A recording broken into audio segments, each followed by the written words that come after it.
Hello everyone, नमस्ते, welcome back to another video. अनि आज चाहिँ म बास्केट के सामानहरू राख्नुको लागि बास्केट बनाउनुको लागि चाहिँ म तपाईहरुसँग आइसकेको छु। लास्टसम्म हेरेर चाहिँ तपाईले पनि सिकेर त्यस्तै बास्केट बनाउनु होला। पहिला चाहिँ हामीलाई त्यसको लागि चाहिँ 2.0 mm को चाहिँ क्रोसिया चाहिन्छ। म चाहिँ प्राय यसले नै बुन्ने गर्छु। अन्त धागोमा चाहिँ यो सेतो अनि यो रानी पिङ्क र यो रेड तीनटा कलरले चाहिँ बनाउनु पर्ने हुन्छ। अनि त्यसको लागि सिजर पनि चाहिन्छ। फर्स्ट चाहिँ त्यसको बैठक बनाउनुको लागि चाहिँ व्हाइट कलरको धागो युज गर्छु म। फर्स्ट त्यो राउन्ड बनाउनुको लागि त्यसको लागि चाहिँ म्याजिक रिङ बनाउनु पर्ने हुन्छ। पहिला म्याजिक रिङ बनाउनु त एकदमै सजिलो। यो बनायो भने चाहिँ यसरी तान्दा ओर्दा पनि सजिलो हुन्छ नि त। त्यो यस्तो राउन्ड उयो गर्नुको लागि चाहिँ कतिको राउन्ड बनाउनु पर्ने भन्ने कुरो चाहिँ अब यो हिसाब मिलिहाल्छ। यो म्याजिक रिङ बनायो भने त यस्तो गर्यो, हेर्नुहोस् है, पहिला चाहिँ यस्तो गर्यो, त्यहाँदेखि यस्तो गर्यो होइन। त्यहाँबाट चाहिँ यहाँबाट यहाँ पछाडिबाट हालेर त्यहाँदेखि यहाँबाट तान्यो होइन। त्यहाँबाट चाहिँ यत्रै अब यो यत्रो बनिन्छ। यहाँबाट चाहिँ पहिला तीनटा साङ्ली तान्नुपर्छ। पहिला तीनटा साङ्ली, त्यहाँबाट चाहिँ यहाँभित्र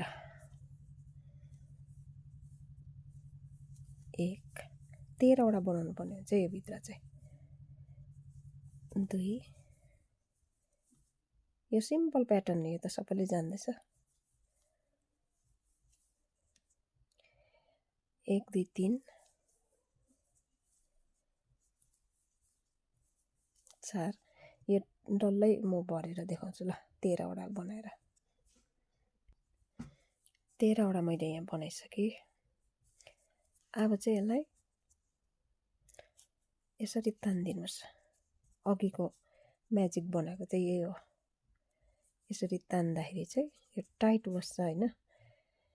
त्यहाँबाट यसलाई चाहिँ यहाँनिर स्लिप नट लगाइदिनुपर्छ। यहाँ अघि फर्स्ट हामीले बनाएकोमा त्यसमा लगेर चाहिँ एकछिन यस्तो गरेर चाहिँ यहाँनिर यसरी स्लिप नट लगाइदियो। त्यहाँदेखि फेरि यहाँनिर दुईटा ताने होइन। दुईटा तानेपछि चाहिँ फेरि यहाँनिर दुईटै बनाउनुपर्छ है। एउटा चेनभित्र दुईटा,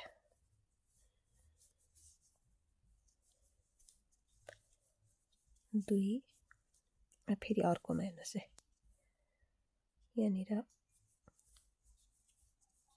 1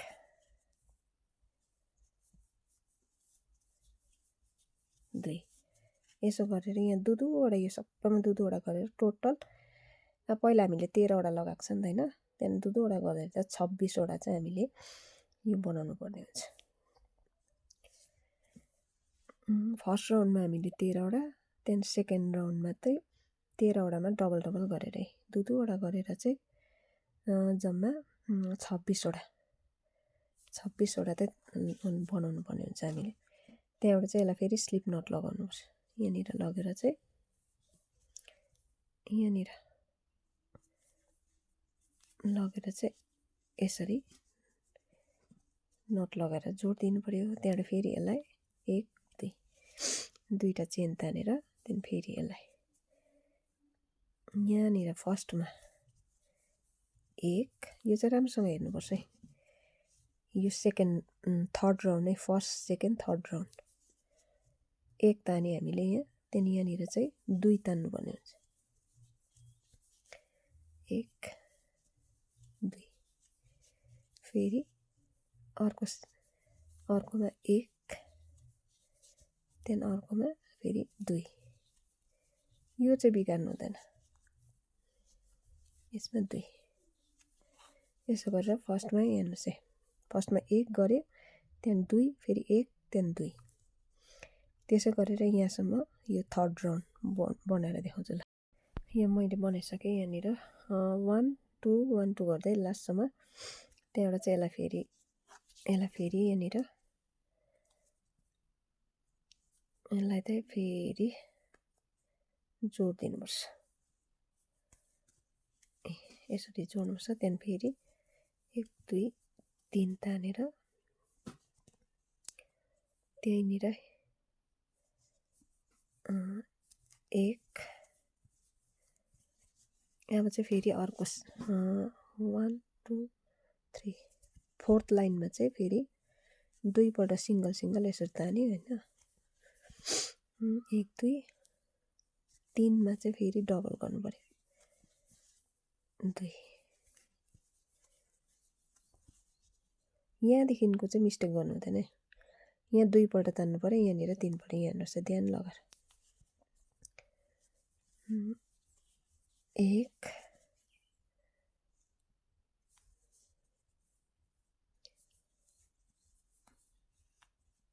2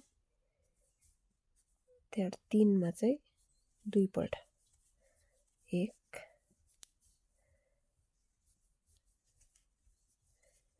2।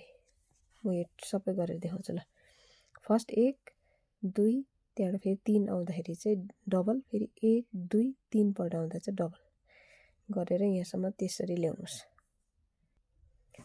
यो सकेर चाहिँ फेरि यसलाई यहाँनिर जोड दिनुपर्छ यसरी। त्यहाँदेखि फेरि 3टा तान्यो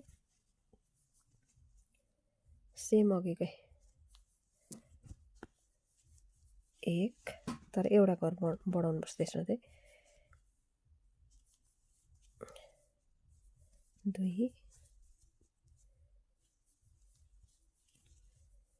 3 अब चाहिँ यहाँ 4 मा चाहिँ फेरि दुईपल्ट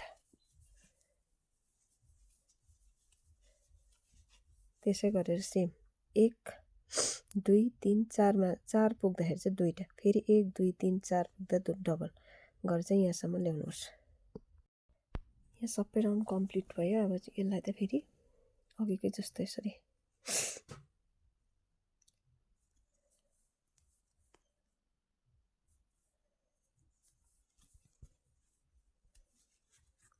यसरी जोड्नुपर्छ। 1 2 3 4 5 पाँचवटा राउन्ड चाहिँ 1 2 1 2 गरेर बनाएँ। अब चाहिँ यसमा फेरि सिंगल क्रोस गरेर यहाँनिर 3 पल्ट यसरी तान्यो, त्यहाँबाट चाहिँ सिंगल ब्याकमा गर्नुपर्छ है। त्यो चाहिँ यही फ्रन्टमा चाहिँ हैन, ब्याकमा यसरी खाली सिंगल यसो गर्यो ब्याकमा। त्यसो गर्दा चाहिँ प्याटर्न बस्छ नि त पछाडि नै।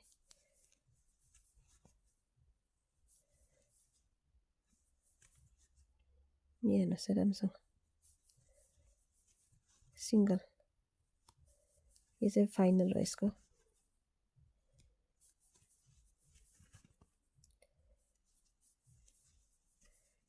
यसरी सिंगल गरेर चाहिँ यहाँसम्म ल्याउनुहोस्। ब्याकमै यस्तो फ्रन्टमा हैन, यस्तो पछाडि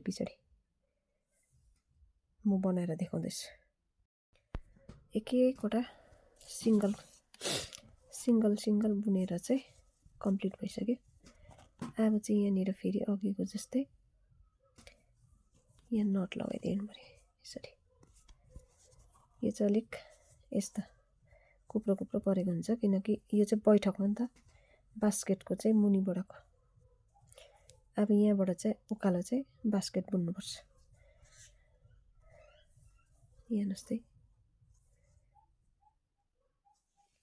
अब चाहिँ म यो अर्को यो कलर लाउँदैछु। पहिला चाहिँ यसलाई स्लिप नट गरिहालौँ।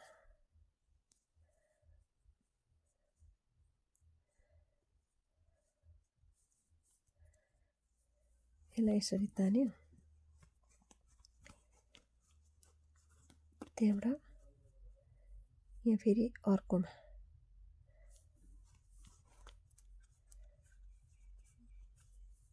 यसरी सिंगल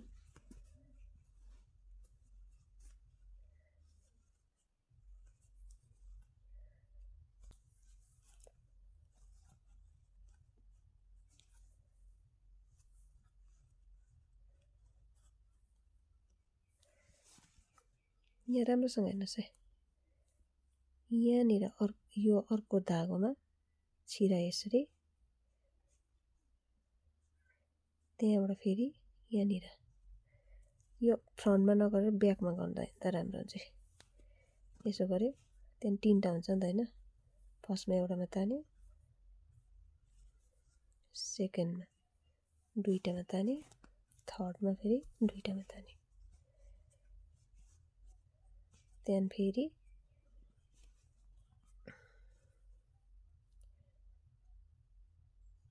एउटा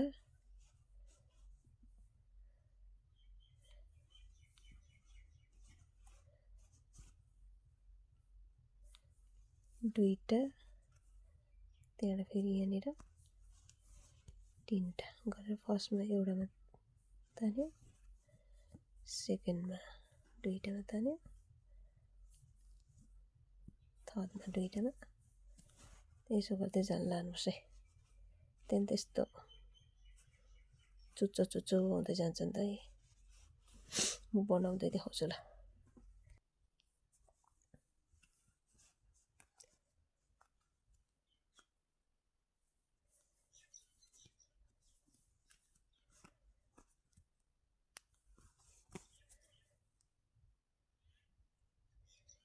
यहाँ हेर्नुहोस् है, यहाँनिर हाल्नुहोस् है।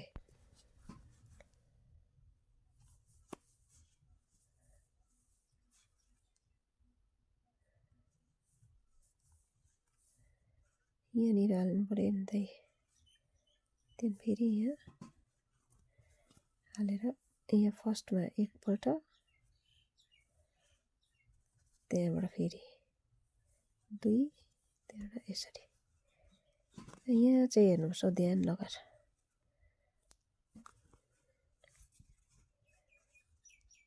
यहाँनिर हाल्नु पऱ्यो नि त। एक, यहाँनिर एक, त्यहाँदेखि यहाँनिर ब्याक साइडमा एक, फेरि फर्स्टमा यस्तो,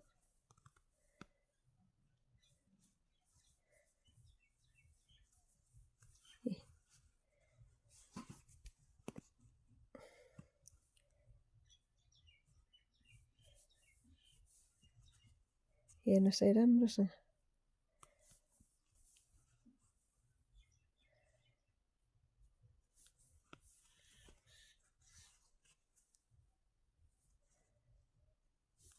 देख्दैछ कि देखेको छैन हौ।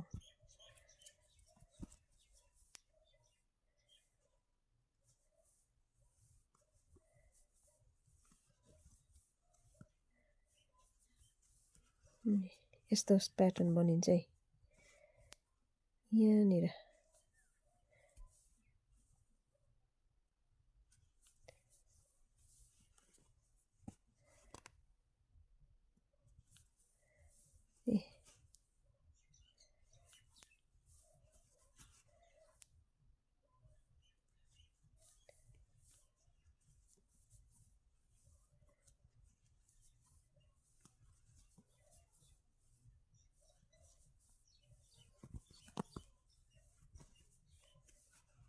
बुझ्नु हुँदै होला। 1 2 3 4 5 यस्तो माथि माथि नै यो त प्याटर्न बनिन्छ नि त यसरी।